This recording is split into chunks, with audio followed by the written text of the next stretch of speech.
ഇന്നിവിടെ നിങ്ങൾക്കായിട്ട് തയ്യാറാക്കി കാണിക്കുന്നത് എല്ലാവർക്കും ഒരുപാട് ഇഷ്ടപ്പെടുന്ന രീതിയിൽ തയ്യാറാക്കാൻ കഴിയുന്ന നല്ലൊരു പലഹാരം തന്നെയാണ്. പലഹാരം എന്ന് പറയുമ്പോൾ നമുക്കറിയാം അത് സ്നാക്കാണെങ്കിലും നമ്മൾ പഴമയുടേത് രീതിയിൽ കൂടി തയ്യാറാക്കുന്നതാണെന്നുള്ളത്. അപ്പോൾ ഇന്ന് തയ്യാറാക്കുന്ന നമ്മുടെ വീട്ടിൽ നമുക്കറിയാം പാളയംകുടം പഴം മേടിക്കുമ്പോൾ അതിൻ്റെ പുറന്തോട് കുറച്ച് കളർ ചേഞ്ച് വരുമ്പോൾ എല്ലാവർക്കും കഴിക്കാൻ വളരെ ബുദ്ധിമുട്ടായിട്ടുള്ളതാണ്. അപ്പം അങ്ങനെ വരുമ്പോൾ നമ്മളത് കളയാതെ തന്നെ നമുക്ക് ഒരുപാട് തരത്തിലുള്ള നമുക്ക് പലഹാരങ്ങളും അതുപോലെ സ്നാക്സൊക്കെ തയ്യാറാക്കാൻ പറ്റും. അപ്പോൾ ഇന്ന് തയ്യാറാക്കുന്നത് ആ ഒരു പാളയംകുടം പഴം വെച്ച് നമ്മൾ വളരെ രുചികരമായിട്ട് തയ്യാറാക്കുന്ന ഒരു സ്വീറ്റ് ആയിട്ടുള്ള ബോണ്ടയുടെ പ്രിപ്പറേഷനാണ്. അപ്പം നമുക്കത് എങ്ങനെയാണെന്ന് കണ്ടു നോക്കാം. സ്വീറ്റ് ആയിട്ടുള്ള ബോണ്ട് തയ്യാറാക്കുന്ന പ്രിപ്പറേഷനിലോട്ട് പോകാം. വീഡിയോ കാണാം.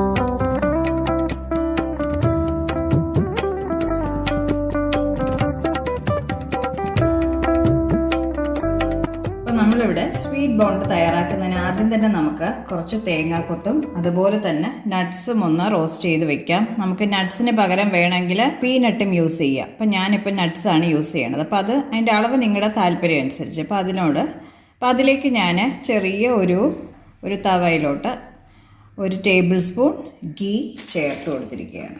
ഗീ ഒന്ന് മെൽറ്റായിട്ട് വരുമ്പോൾ നമുക്കതിലേക്ക് കട്ട് ചെയ്ത് വെച്ചിരിക്കുന്ന 2 ടേബിൾ സ്പൂണോളം കോക്കനട്ട് ചേർത്ത് കൊടുക്കാം. നമുക്കത് റോസ്റ്റ് ചെയ്തെടുക്കണം. ഇപ്പോൾ തേങ്ങ ഇവിടെ റോസ്റ്റായി കഴിഞ്ഞു. ഒരുപാട് അങ്ങ് നമ്മൾ മൂപ്പിക്കേണ്ട, ഒരു ഗോൾഡൻ കളർ. ഇനി നമുക്കിതിലേക്ക് നട്ട്സ് ചേർത്ത് കൊടുക്കാം. അതും ചെറുതായിട്ടൊന്ന് റോസ്റ്റ് ചെയ്യുക. അപ്പോൾ ഞാനിപ്പോൾ ഇതിൻ്റെ ചൂട് കൊണ്ട് തന്നെ ഇത് റോസ്റ്റ് ആയതുകൊണ്ട് ഫ്ലെയിം അങ്ങ് ഓഫ് ചെയ്യണം. ഇപ്പോൾ നട്ട്സിന് പകരം പീനട്ട് നമുക്ക് ചേർക്കാവുന്നതാണ്. കപ്പലണ്ടി ചേർക്കുമ്പോൾ അതെല്ലാം നിങ്ങളുടെ ആ ഒരു താല്പര്യവും ഇഷ്ടവും അനുസരിച്ച് ചേർക്കുക. അപ്പോൾ ഇത് ചെറുതായിട്ടൊന്ന് റോസ്റ്റ് ചെയ്ത് നമുക്കങ്ങോട്ട് മാറ്റി വയ്ക്കാം. അപ്പോൾ ഇനി ഞാൻ മിക്സ്ഡ് ജാറിലോട്ട് 4 പാളയംകുടം പഴം കട്ട് ചെയ്ത് ചേർത്ത് കൊടുക്കുകയാണ്. കുറച്ച് പഴുത്ത പഴമാണ് ഇതിന് നല്ലതായിട്ടുള്ളത്. നമുക്കതൊന്ന് കട്ട് ചെയ്ത് ചേർക്കാം. ഈ ഒരു പഴത്തിലോട്ട് ഇതിനാവശ്യമായിട്ടുള്ള മധുരത്തിന് വേണ്ടി ഞാൻ ഒരു 1/4 കപ്പ് പഞ്ചസാര കൂടെ ചേർത്ത് കൊടുക്കുകയാണ്. ചേർത്ത് നമുക്ക് നല്ലപോലെ തന്നെ ഒന്ന് മിക്സിയിൽ അരച്ചെടുത്തിട്ട് വരാം. നല്ല പേസ്റ്റായിട്ട് ഇത് നമ്മൾ അരച്ചെടുത്തിട്ട് വരാം. അരച്ച ആ ഒരു പഴത്തിൻ്റെ മിക്സ് നമുക്ക് ഒരു ബൗളിലോട്ട് ചേർത്ത് കൊടുക്കാം. ഈ ഒരു മിക്സിലോട്ട് ഞാൻ 2 കപ്പ് മൈദ ചേർത്ത് കൊടുക്കുകയാണ്. ഇതിലോട്ട് നമുക്ക് 2 നുള്ള് ഉപ്പ് ചേർത്ത് കൊടുക്കാം. ഒരു ഫ്ലേവറിനായിട്ട് നമുക്ക് 1/2 ടീസ്പൂൺ ഏലക്കപ്പൊടി ഇപ്പോൾ ചേർത്ത് കൊടുക്കാം. ഇത് നമ്മൾ കുറച്ച് നേരം ഒന്ന് മിക്സ് ചെയ്ത് മാറ്റി വെക്കും. അപ്പോൾ അതിനുശേഷം ഒരു 1/4 ടീസ്പൂണും കൂടെ നമ്മൾ ചേർത്ത് കൊടുക്കേണ്ടതാണ്. അപ്പോൾ എന്നിട്ട് നമ്മൾ ഇത് നല്ലപോലെ തന്നെ ഒന്ന് കൈ വെച്ച് മിക്സ് ചെയ്ത് എടുത്ത് മാറ്റി വെക്കണം. അപ്പം ബാറ്റർ ഈ ഒരു തിക്നെസ്സിലാണ് ഇരിക്കുന്നത്, നമ്മൾ കുഴച്ച ആ ഒരു മാവ്. അപ്പോൾ ഇനി നമുക്കിതിലേക്ക് കുറച്ച് വെള്ളം ഒന്ന് ചേർത്ത് കൊടുക്കാം. ഒരുപാട് ചേർക്കണ്ട, കുറച്ചൊന്ന് ലൂസാക്കി എടുക്കണം. അപ്പം നമ്മൾ ഈ ഒരു രീതിയിൽ ഇത് കുഴച്ചെടുത്തു. അപ്പം നമ്മൾ വെള്ളം ചേർത്തത് ഏകദേശം ഒരു 1/4 കപ്പ് അടുപ്പിച്ച് ചേർത്ത് കാണും. അപ്പം നിങ്ങൾ ഒറ്റയടിക്ക് 1/4 കപ്പ് ചേർക്കരുത്, കാരണം പഴത്തിന് ആ ഒരു വാട്ടർ കണ്ടൻറ്റ് കൂടുതലാണെങ്കിൽ ഇത്രയും വെള്ളമൊന്നും ചേർക്കേണ്ടതായിട്ട് വരത്തില്ല.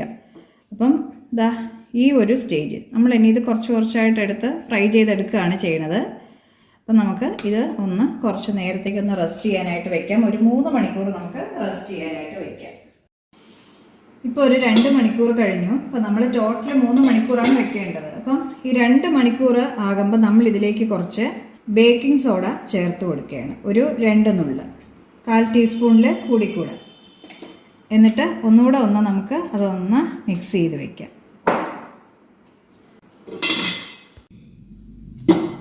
ഇപ്പോൾ ഒരു 3 hours കഴിഞ്ഞു.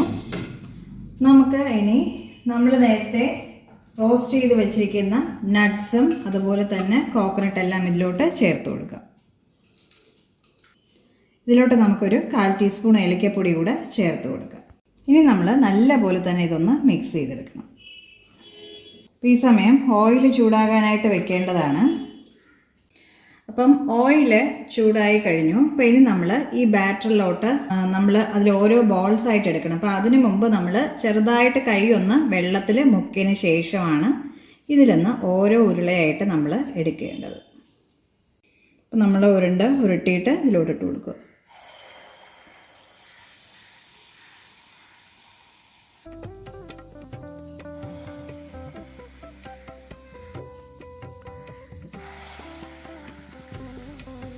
ചെറുതായിട്ടൊന്ന് നമ്മൾ ഇളക്കി കൊടുക്കുക. അങ്ങോട്ടും ഇങ്ങോട്ടൊക്കെ തിരിച്ചൊക്കെ ഇട്ട് കൊടുക്കണം.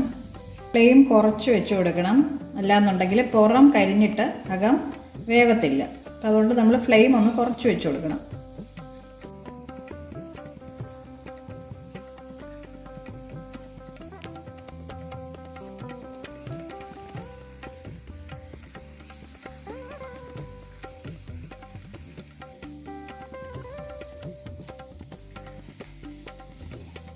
അപ്പം നമ്മൾ എപ്പോഴും ഞാൻ പറയും പോലെ തന്നെ ഫ്രൈ ചെയ്ത് അതങ്ങോട്ട് ഓയിലിൽ നിന്ന് മാറ്റണതിന് മുമ്പ് കുറച്ച് ഫ്ലെയിം ഒന്ന് കൂട്ടി വെക്കണം. അപ്പം അത്ര ഓയിൽ കുടിക്കത്തില്ല. അപ്പം നമ്മുടെ ഫസ്റ്റ് സ്വീറ്റ് ബോണ്ട ഇവിടെ റെഡിയായി കഴിഞ്ഞു. അതങ്ങോട്ട് മാറ്റി വയ്ക്കാം. പിന്നെ ഫ്ലെയിം കുറച്ചിട്ട് വേണം അടുത്ത ബാച്ച് ഇടാനായിട്ട്. അപ്പം അടുത്ത സെറ്റ് അതേപോലെ തന്നെ ഇടുകയാണ്. ബാറ്റർ ഒന്നുകൂടെ ഒന്ന് മിക്സ് ചെയ്തിട്ട് കുറച്ചായിട്ട് നമ്മൾ എടുത്ത് ഇടുകയാണ്.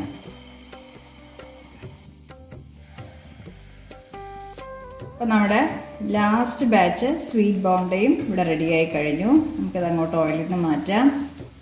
കുറച്ച് നേരം ഇങ്ങനെ സൈഡിൽ പിടിച്ചതിന് ശേഷം മാറ്റണം. അപ്പോൾ ഓയിലെല്ലാം അതിലങ്ങ് ഉതിർന്ന് പോവും.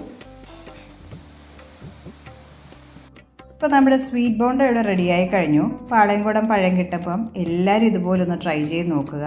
എല്ലാവർക്കും ഇഷ്ടമാകും. വളരെ ഇഷ്ടത്തോടു കൂടെ തന്നെ നമ്മുടെ കുട്ടികളും ഇത് കഴിക്കുന്നതായിരിക്കും.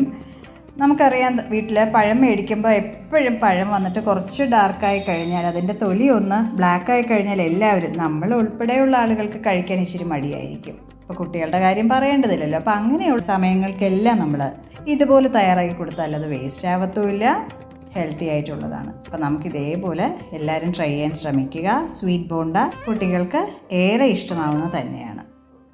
ഇതിൽ നിന്ന് നമുക്ക് ഇനി ഒന്ന് പൊട്ടിച്ച് നോക്കാം എങ്ങനെയാണെന്നുള്ളത്. ഞാനിപ്പം ഒന്ന് എടുക്കുവാണേ. കണ്ടോ, നമ്മുടെ സ്വീറ്റ് ബോണ്ട ഇങ്ങനെയാണ് ഇരിക്കുന്നത്. ആവശ്യത്തിന് സോഫ്റ്റ്നെസ് എല്ലാം ഉണ്ട്. അധികം എണ്ണയൊന്നും കുടിച്ചിട്ടില്ല. അപ്പോൾ എങ്ങനെയാണെന്നുള്ളത് നമുക്കൊന്ന് കഴിച്ച് നോക്കാം.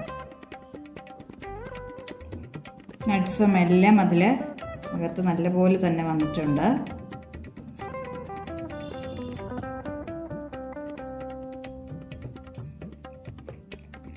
നല്ല ടേസ്റ്റി ആയിട്ടുണ്ട്.